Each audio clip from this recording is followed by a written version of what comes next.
sociale qui a vu que tu as perdu de temps dans le futur. Même des associations sur des associations, tu veux partir de toutes les associations bénéfiques. Il faut regarder ce qui est dans l'objectif de l'accomplissement de ta vision. Choisis. Cette personne ne connaît que des exploits dans le ministère. Alors, à la fin de cette conférence, tu vas recevoir la clé de la réussite de ton ministère. Et cette clé, c'est être en intimité avec le Saint-Esprit. Somehow, we have created a hierarchy and we believe that apostles are the big bosses all around and we function. And that is not the order of God. Parce que d'une manière ou d'une autre, nous avons pensé que les apôtres sont des patrons supérieurs dans leur fonction. L'édition de 2017, qui est la troisième, déjà une réalité depuis ce matin. Et nous remercions le Seigneur pour nous donner ce moment ensemble. Je rends grâce pour l'assistance. Ce matin, il y avait eu pluie, mais avant la pluie, la salle était déjà remplie et ça montre la soif, l'importance de la chose, tout ça. Nous sommes juste à la troisième édition. L'école, quand on parle d'école, on parle de formation. Il a dit il n'y a pas longtemps, qui n'est pas formé est sans forme, quelle que soit son efficacité. Et celui qui est formé doit faire des mises à jour pour ne pas rester dans ce qu'il connaît hier. Le monde évolue. Donc, nous donnons la formation à ceux qui n'en ont pas du tout reçu, les nouveaux qui l'ont reçu. Et ceux qui ont déjà reçu la formation, nous faisons des recyclages pour nous, pour mettre à jour ce que nous connaissons déjà. Et surnaturel parce que ce ministère, c'est un ministère spirituel, pas physique. Nous ne pouvons pas le faire avec nos forces. Donc, nous mettons l'accent sur la révélation du Saint-Esprit, nous mettons l'accent sur l'impactation ou le transfert de l'onction et des diverses grâces qui agissent dans les serviteurs de Dieu qui interviennent. Donc il ne s'agit pas seulement de parler ou d'enseigner, mais d'enseigner la vie et la puissance de Dieu. Les ministères que nous avons, les grâces, comment reconnaître sa grâce, comment bien l'utiliser, comment bien servir et bien finir. Donc c'est ça ce que nous mettons dans l'école surnaturelle du ministère. Comme je le disais tout à l'heure, cette édition est effective depuis ce matin et ça connaît beaucoup de progrès. De nouvelles personnes sont là. Ceux qui n'étaient pas là l'année passée, nous les avons vus. Et ceux qui étaient l'année passée, à cause de l'engouement de la chose, l'importance de la chose, ils sont là aussi cette année. Et nous rendons grâce. On a juste 2 communications. Et le troisième communicateur va commencer tout à l'heure. Et chaque jour, nous avons 3 communicateurs qui parlent de diverses choses. Donc, par exemple, aujourd'hui, j'ai parlé sur la concentration dans le ministère. La concentration dans la réception de la vision, la concentration dans les directives que Dieu donne, la concentration dans le temps. Nous avons un temps pour accomplir toutes choses, nous devons nous concentrer. Nous avons parlé également des exigences de la concentration. Nous avons parlé de diverses sortes de concentration, concentration horizontale, concentration verticale et beaucoup de types de concentration. Et je crois que nous ne laisserons plus de temps pour la distraction. Il est temps pour des grandes choses au Bénin, en Afrique et dans le monde. Et qui sont ceux-là qui sont attendus, qui peuvent participer à ces 3 jours? Spécialement des leaders, les gens qui ont une position de leadership, un appel de leadership, qui sont déjà dedans ou qui ont l'appel ou le désir de devenir leader, sont tous invités, que ce soit leader sur le plan ecclésiastique, c'est-à-dire église, département ministériel dans l'église, maître de cœur, groupe d'évaluation, moniteur, diacre, anciens, diaconesses, sont tous invités. Les apôtres, les prophètes, les évangélistes, les docteurs, les laïcs sont aussi invités. J'ai vu des laïcs qui viennent de suivre ça et qui sont juste repartis pour leur boulot et qui vont revenir sur le reste juste à la sortie. Donc, tous ceux qui ont le désir ou une position ou un appel de leadership sont invités à cette conférence. C'est-à-dire qu'à la fin, vous voulez une transformation de l'Église surtout. Oui, nous voulons surtout un réveil. Il faut un réveil. Le monde est fatigué de la religion. Le monde n'a pas besoin d'une nouvelle religion aujourd'hui. Et nous n'allons pas continuer à répéter les mêmes choses de façon religieuse. Il faut la vie de Dieu. Il faut la transformation. Il faut que, comme les apôtres qui ont laissé des pattes indélébiles, il faut que des miracles, les âmes soient transformées. Les églises réussissent à dominer et à gouverner dans leur quartier, à prendre leur position que Dieu a destiné pour eux, comme les apôtres ont pu bouleverser le monde. Donc nous avons soif de ça et Dieu est en train de le faire déjà.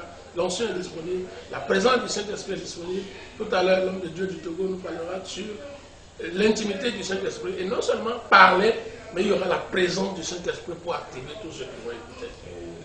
Les orateurs ils sont venus du Ghana, du Togo et ailleurs encore. Oui, les orateurs sont venus du Ghana et ce n'est pas n'importe quel orateur, c'est des gens qui ont des parts sur le plan international, c'est des gens qui organisent chaque année 1 ou 2 fois des séminaires en Angleterre, aux États-Unis, en Afrique du Sud et un peu partout au Burkina, au Togo, au Bénin, et chez eux aussi au Ghana, un peu partout. Ils organisent beaucoup de conférences.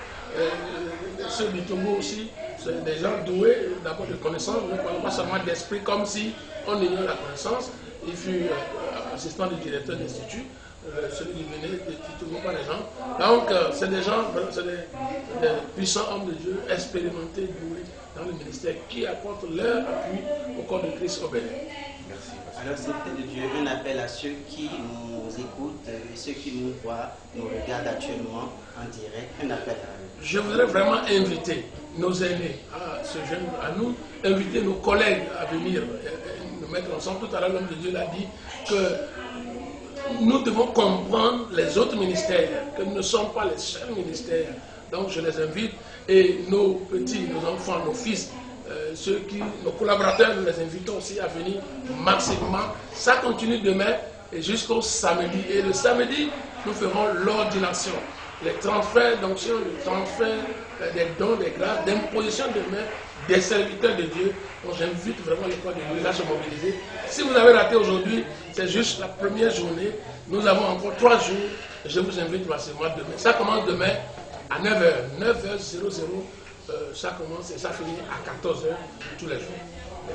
Merci à vous aussi. Seigneur vous.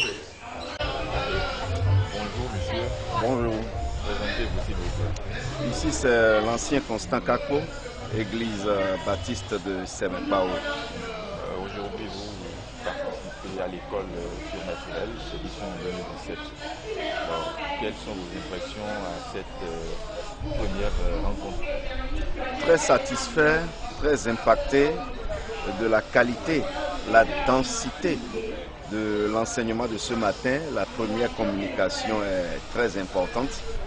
Elle nous a énormément édifié, j'ai beaucoup apprécié. Alors, vous avez apprécié, l'événement va durer un peu. Quel est l'appel que vous lancez déjà à ceux qui sont en route ou ceux qui hésitent à venir sur terre? Déjà, je parlerai de regret à ceux-là qui n'ont pas effectué le déplacement. Et nous avons constaté aussi qu'il y a les intempéries parce que la pluie s'est invitée à la fête.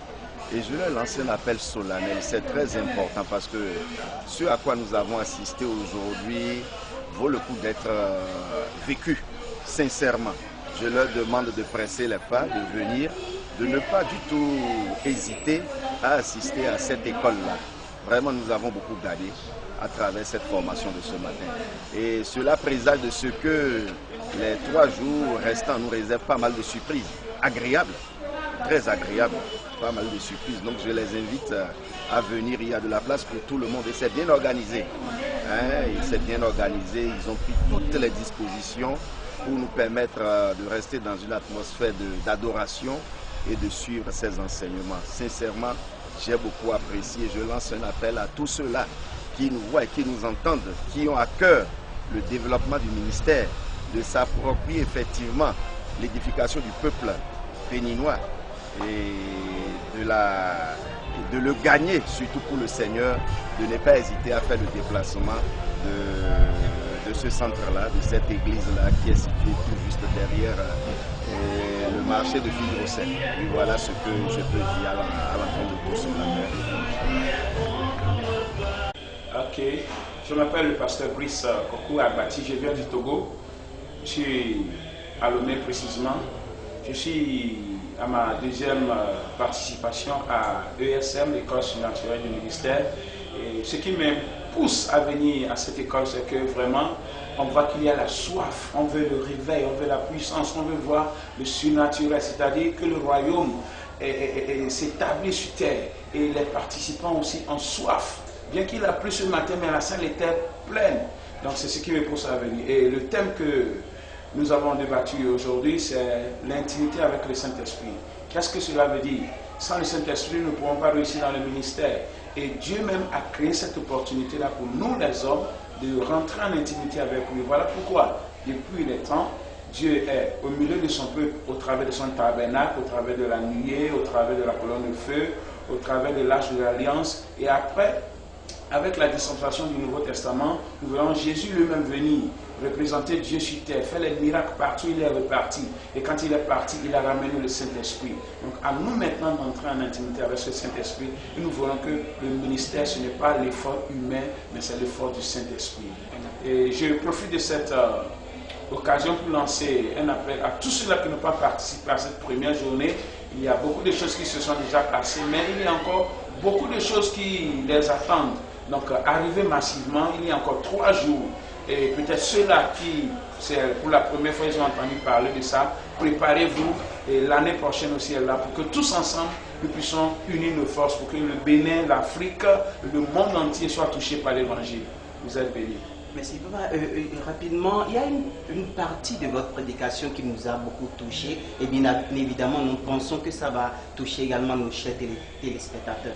Vous avez dit qu'il y a certaines personnes qui, quand le Saint-Esprit leur donne une inspiration, ils disent quelque chose m'a dit. Expliquez-nous un peu cet aspect. Et c'est vrai ce que vous venez de dire. On le voit partout, parmi les chrétiens. Ils ne maîtrisent pas la voix du Saint-Esprit. Ils ne maîtrisent pas la communication du Saint-Esprit avec eux. Alors quand le Saint-Esprit fait une injonction en eux, ils disent quelque chose m'a dit. Quelque chose m'a dit. Oh là, le Saint-Esprit est frustré parce qu'il n'est pas une chose, il est une personne. Alors tout chrétien doit savoir parce que Jésus a dit mes brebis connaissent ma voix. Alors maîtrisons la voix du Saint-Esprit et quand le Saint-Esprit nous dit, parle, disons que le Saint-Esprit m'a dit, et là, il serait réjoui, il va nous encore parler. Mais quand nous disons quelque chose m'a dit, nous le frustrons. Alors, la Bible a dit, n'attristez pas le Saint-Esprit. C'est l'une des manières d'attrister le Saint-Esprit. Donc je crois qu'à partir de maintenant, quand le Saint-Esprit nous parle, nous saurons que le Saint-Esprit nous a parlé. Merci. C'était très haut. Soyez bénis.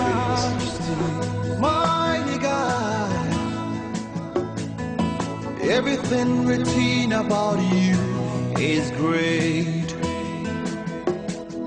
You are great, yes, you are Holy One. Walked upon the sea, raised the dead. You reign in majesty, mighty God. Everything written about you is great. You are great.